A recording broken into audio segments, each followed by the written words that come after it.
the time, but pandemic, no sports, and then all the political stuff with all the stuff going on with the social justice stuff, all that. Me and Bubba decided we put all our videos on hold and pay attention to what's going on in the world. We thought that was more important. But we're back here again with our reaction to the NBA draft. And I gotta say it was pretty wild to me. I got three things I want to discuss. I wanted to hit about it. Patrick Williams going 4th overall. That was a big shocker to me. I didn't see that. I thought he was going to go to Detroit. But I guess they just thought that was the cog that they needed. I guess so. And Denny sliding to 9, that was pretty shocking too. Yeah, that wasn't as shocking as Patrick Williams going 4th overall. But we know Washington ain't got no luck drafting European guys either. No, they really don't. I really thought that Chicago had deeper needs that they needed to meet. Maybe there's rumors out there they're interested in Kemba, so maybe that's something they can do to fix that point guard position. I really thought they might have tried to hit that point guard position, or trade back and hit the point guard position, something like that. But number 2 thing that was really shocking to me was Boston not getting a big man. Yeah, I thought. I'm sorry. Go ahead. Oh, my bad. Jalen Smith, I thought could have been their guy, but he went 12th, so I guess Boston just decided to go best player available. Well, I really thought that they would, Boston would trade their picks, because I really thought they were, one big man away from having a complete team. They didn't need really anything in this draft. But if we know Danny Ainge, he's gonna make a move before the season starts. Well, yeah, he might. I know there was some reports that were coming out yesterday that Boston was trying to get into the top 3. I really would have loved to have seen James Wiseman in Celtics green. I thought for sure the Warriors were going to trade it, but after reports came out that Clay might have tore his Achilles, I think they wanted to just get as much talent as possible. Yeah, it really could have went several different ways. I really thought, in the late in the first, like we'll pick 30 or 26, I thought they might have, tried to reach on the big man. I'm sorry, I just got off work. It's like 3 in the morning. The big man from Duke, what was his name? Vernon Carey. Vernon Carey, yeah. I thought they might have tried to reach on him. He was, I believe, the first big man taken in the 2nd round. Yeah, so they could have easily taken him at 30. I don't know why they wouldn't have drafted a single big man. But maybe free agency, or maybe they still might be in play for Miles Turner. Or Andre Drummond. Or OKC's wanting to go young. Maybe they might try and reach out and get Steven Adams. Yeah, they're in sellout mode. Like they're just giving away everything. Maybe I've read a couple of reports that Mo Bamba might be on the move out of Orlando. Well, and we know Danny Ainge really likes Mo Bamba, and yeah, and since OKC just got Al Horford, maybe that's a sign that maybe they're going to try and get rid of him or Steven Adams. Yeah. Third thing that really stood out to me, but I'm really pleased with, I've had Okoro as a top 5 player. Yeah. In this draft for a long time. He's got elite defense, and Cleveland stepping up and taking him 5th overall. I was really pleased with it, but it was a shocker. Yeah, I thought he was going to go 6th to Atlanta. And you said that you could see him going in the top 5. I didn't see him going in the top 5, but I also didn't see a Patrick Willis going in the top 5. which is also a shock because I thought Chicago, if they wanted a guy who was just going to be that defensive guy at small forward, why would not take the best defensive player in the draft? Yeah, and Maybe clearly, because he can't shoot. He's not a good shooter. Well, I mean, he can shoot. He needs to, just like LaMelo and Anthony Edwards, he needs to refine his shot a little bit. But he don't take as many as Anthony Edwards. No, or Melo. And he was in a 3-and-D offense, which Yeah. is why he didn't score as much Right. as he probably could. But you know, Bruce Pearl got them boys playing down in Auburn.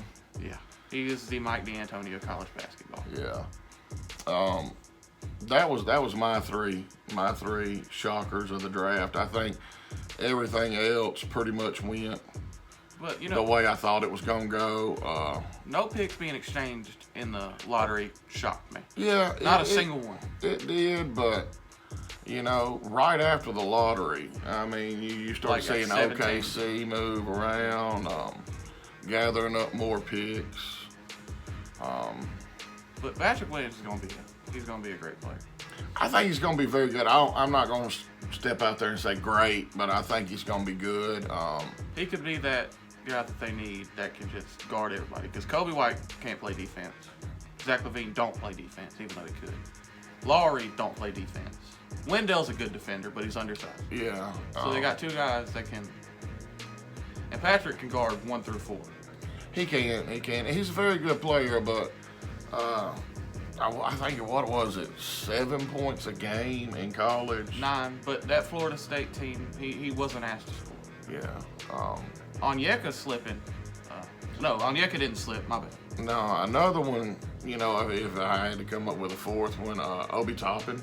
Obi Toppin. Slipping as far as he did. The Knicks got one of the biggest boomer bust lottery players, I think. I could see him. I think his floor is what Kuzma was this year. Kyle Kuzma. Yeah. Very similar, very athletic, streaky guy. But his ceiling could be huge. It could be. His ceiling could be up there. And his energy that he plays with, that's the kind of guys that Tibbs likes. Yeah, his ceiling could be up there with some of the elites Yeah. in the But NBA. if we know the Knicks, they're going to just waste his career. Well, I mean, the Knicks changed one thing.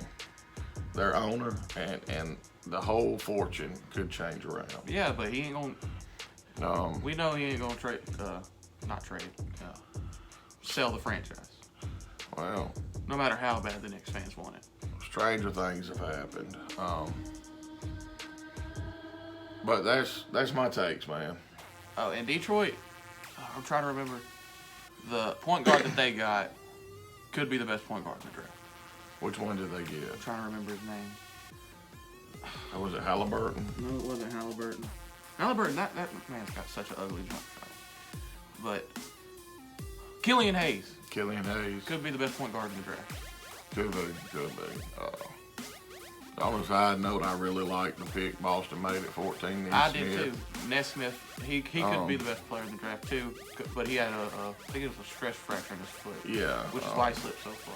Well, he can come off the bench, give them valuable minutes, score, be a good 3-and-D guy off the bench, running with Marcus Smart. That was another one of the things that Boston ran into in the playoffs. They got into a rough spot and nobody could hit a shot.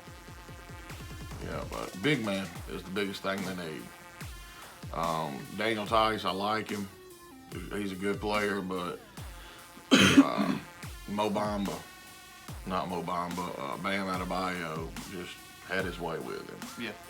And if Boston had made it past the Heat into the finals, whoever the Lakers put on them, be it Anthony Davis, Even Dwight Howard get down there on Dwight the block. Howard, who's their other one? JaVale. But JaVale barely played for the finals. You know, they could put JaVale on Daniel Tice, and I mean, he really can't do nothing with them. I don't know. But I mean, he can come out to the 3-point line and shoot some. But you get Daniel Tice down on the block, and he don't get boards. He can't get boards over guys that are taller than him because he's like 6'8". and he gets bullied. You know, I mean, like I said, I like Daniel Tice. He's a dog, but when You you're know. not big enough, you're just not big enough. He can't overcome it. There is a place for him on the team. I think he could be very good coming off the bench. I think he could be very good. Put him at the 4. Maybe Brad Don't Stevens. let him. Don't put him because he's undersized at 5. Put him at the 4. I don't think he's athletic enough to play the 4, but maybe Brad Stevens just sees something in Robert Williams that he likes this year. Maybe, I don't know, but he ain't no bigger. Yeah, but he's a lot more athletic. He is very butt head. He fouls every. Yeah, that's what I was about to say. He gets in foul trouble every time he goes But out that there. was the same struggles that DeAndre Jordan ran into younger in his career, and we know what he turned out to be for a few years. Yeah, but I'm going to bed. Me too. I'm tired. Been at work all night. But like, subscribe. Now that all this hopefully is coming to an end and no more masks, and hopefully no more masks, because I really hate wearing the damn thing. Hopefully we can figure out if Biden won or if the Democrats cheated. I don't know. Hopefully we can figure that out and we can get back to some source of normalcy. So, y'all have a good one. Good night. Hold up. Selena, go!